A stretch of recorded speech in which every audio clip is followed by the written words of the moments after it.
पूजा की नई नई शादी हुई थी। कुछ महीने गांव में अपने सास और ससुर के साथ रहने के बाद वह शहर में अपने पति के पास रहने आ गई। पूजा का पति एक प्राइवेट कंपनी में अच्छे पद पर काम करता था।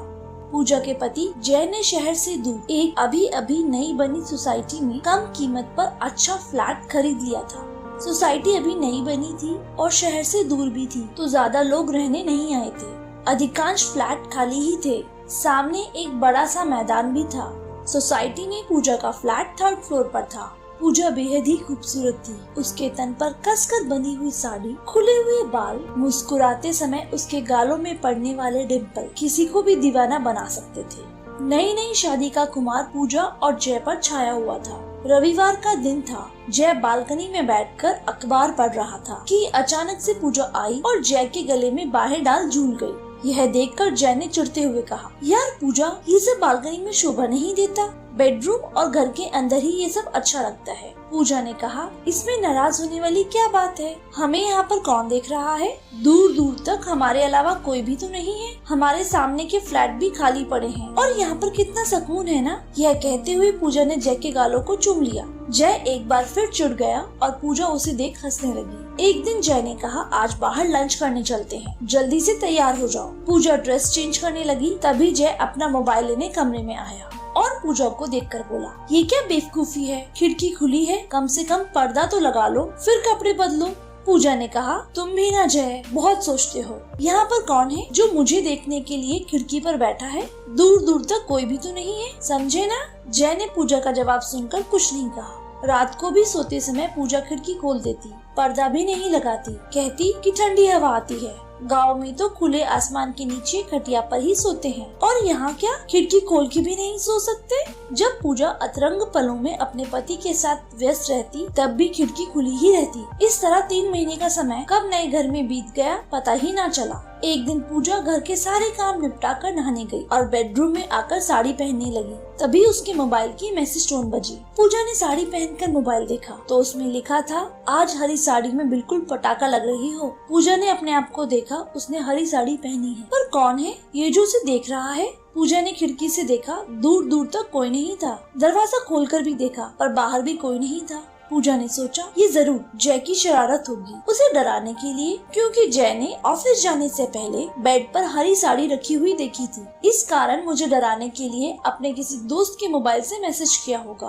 पर मैं डरने वालों में से नहीं हूँ जय, मैं ऐसे दिखाऊंगी जैसे मुझे कोई फर्क ही नहीं पड़ा।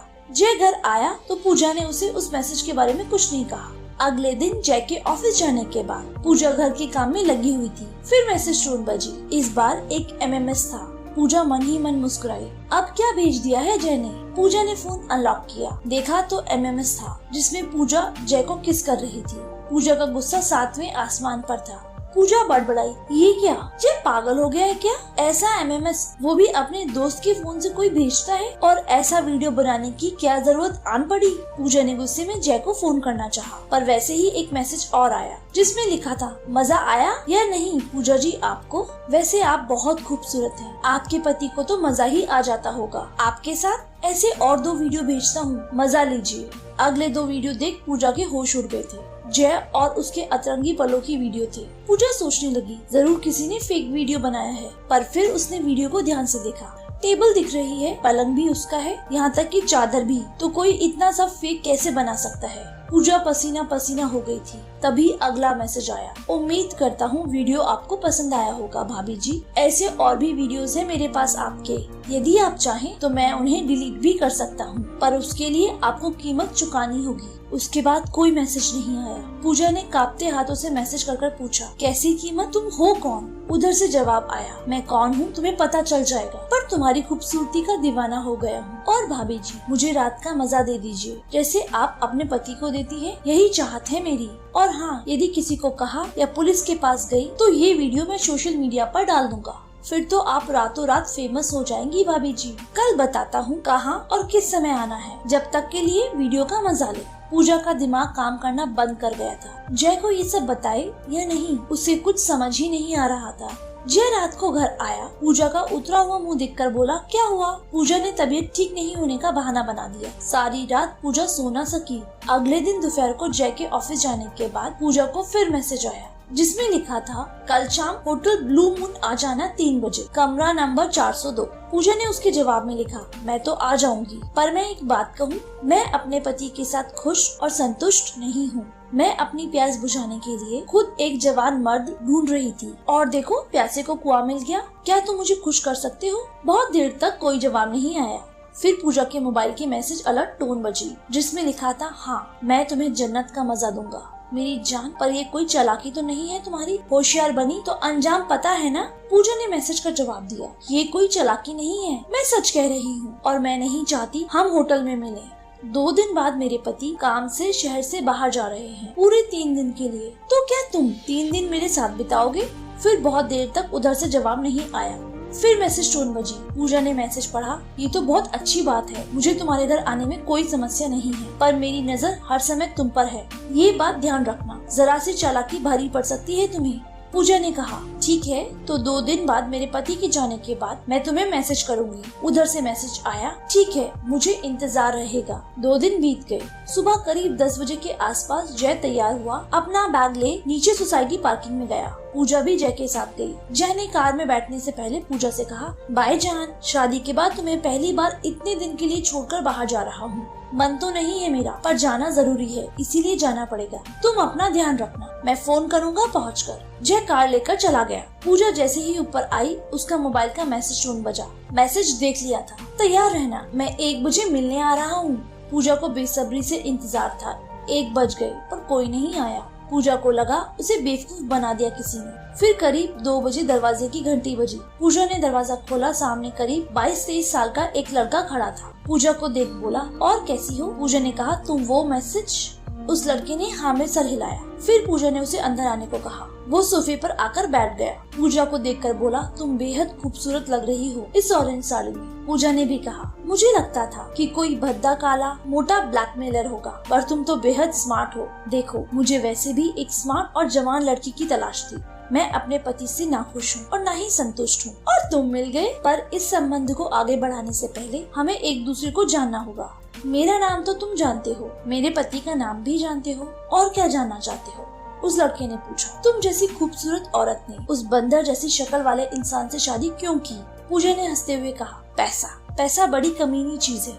अच्छे से अच्छे इंसान का ईमान डोल जाता है। अब मैं कुछ पूछूं? तुम कौन हो? कहाँ रहते हो? क्या नाम है? तुम मुझे कैसे जानते हो? उस लड़के ने कहा, सब एक साथ ही पूछ लोगी? पूजा ने कहा, हाँ, सब जानना है मुझे, क्योंकि किसी को अपना बॉयफ्रेंड बनाने के लिए सब कुछ जानना जरूरी होता है। उस लड़के ने कहा, मेरा नाम धीरज है। मैं बैंक की कोचिंग करने के लिए 2 महीने पहले ही गांव से यहाँ आया। मैं नीचे वाले फ्लोर पर रहता हूँ। पूजा ने कहा, ओह, अब समझ आया, मतलब तुम 2nd फ्लोर पर रहते हो, जस्ट हमारे नीचे, इसीलिए तुम मुझे जानते हो। धीरज ने कहा, हाँ, मैं अक्सर तुम्हें और तुम्हारे पति को आते जाते देखता। नाम सोसाइटी के रजिस्टर की एंट्री से पता चल गया। पूजा ने मुस्कुराते हुए कहा, तुम तो बड़े शातिर हो। अच्छा ये बताओ, तुमने MMS कैसे बनाए? धीरज ने कहा, पहले मेरी डिमांड तो पूरी कर दो। पूजा ने धीरज का हाथ पकड़कर कहा, डार्लिंग, मैं कहाँ भागी जा रही हूँ, वो मेरा बदसूरत पति 3 दिन बाद लौटेगा, तब तक समय ही समय है हमारे पास, जमकर एंजॉय करेंगे। धीरज ने कहा, मैं तो तुम्हें बड़ी सीधी सादी समझता था, पर तुम तो बड़ी कमीनी निकली। पूजा ने कहा, हाँ, शादी से पहले मेरा बॉयफ्रेंड था, वो भी यही कहता था। धीरज ने कहा, तुम्हारा बॉयफ्रेंड भी था? पूजा ने कहा, हाँ था। और तुम्हारी कोई गर्लफ्रेंड? धीरज ने कहा, हाँ, मेरी भी 2 गर्लफ्रेंड थी, दोनों के साथ खूब एंजॉय किया। यार, मेरे पिता अमीर हैं, मैं तो बस यहाँ मजे करने आया हूँ, पढ़ाई तो बस बहाना है। गाँव जाकर अपने को तो अपने पिता का काम ही संभालना है। पूजा ने कहा, और देखो, मैं तुम्हें मिल गई, बहुत मजा आएगा। अरे अब बताओ भी, MMS कैसे बनाए तुमने?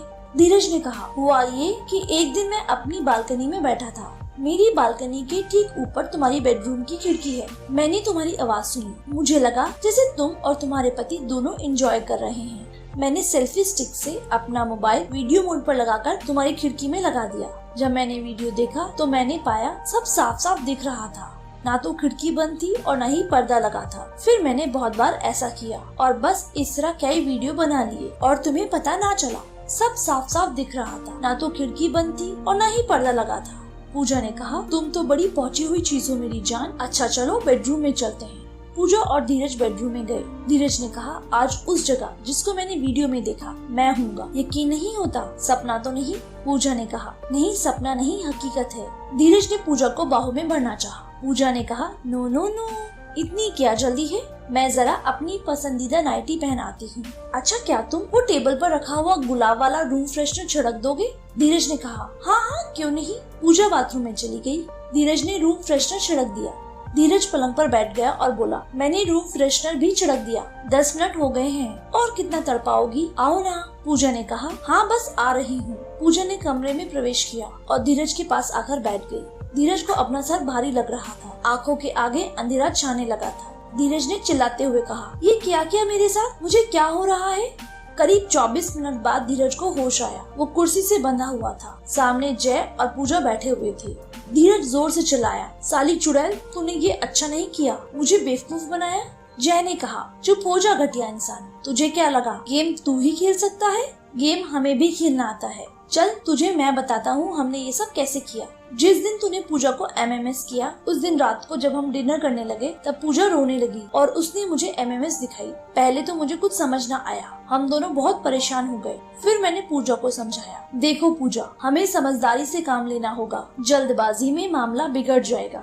मैंने वीडियो को बार बार बड़े ध्यान से देखा, जिससे मुझे समझ आए कि किस जगह पर कैमरा रखकर वीडियो बनाया गया है, और मुझे समझ आ गया खिड़की ही वो जगह है जहाँ से वीडियो बनी है। फिर 2 दिन में मैंने पता लगाया कि नीचे कौन रहता है, और मुझे पता चला कि तुम 2 महीने से नीचे के फ्लैट में रह रही हो। बस फिर हमने मिलकर जाल बुना, तुम जाल में फंस गए। मैंने बाहर जाने का नाटक किया और कार लेकर सोसाइटी के पीछे वाली गली में खड़ा हो गया। तुमने जैसे ही दरवाजे की घंटी बजाई, पूजा ने मेरा नंबर डायल कर मोबाइल चालू छोड़ दिया, जिससे तुम दोनों की बातें सुन सकूं। और जो तुमने गुलाब का रूम फ्रेशनर छिड़का था, वो बेहोशी की दवा थी। पूजा ने एक जोरदार तमाचा देते हुए कहा, मैं अपने पति को कभी धोखा देने का सोच भी नहीं सकती। जय ने कहा, पुलिस भी अभी आती ही होगी, और तुमने जो भी पूजा को बताया वो सब कैमरे में हमने रिकॉर्ड कर लिया है, सबूत के तौर पर। धीरज ने कहा, तुम्हें तो मैं देख लूंगा। कुछ देर में पुलिस आकर धीरज को ले गई। पूजा नम आंखों से जय के सीने से लग गई। जय ने कहा, पूजा प्लीज, अब से लापरवाही नहीं कि कौन है आसपास, मुझे कौन देखेगा। खिड़की बंद करके पर्दा लगाकर ड्रेस चेंज करो, और बाहर बालकनी में भी अब से तमीज से पेश आना। बेडरूम की हरकतें बेडरूम में ही अच्छी लगती हैं, बाहर नहीं। और हाँ, सावधानी से घर में ही नहीं बाहर भी रहना चाहिए, जैसे trial room, public toilet, hotels, समझी? जरा सी लापरवाही मुसीबत में डाल सकती है। पूजा ने कहा, सॉरी, ये सब मेरी ही लापरवाही के कारण हुआ, पर अब से मैं ध्यान रखूंगी। जय ने कहा, ठीक है, और बोला, अच्छा तो मैं बदसूरत हूँ?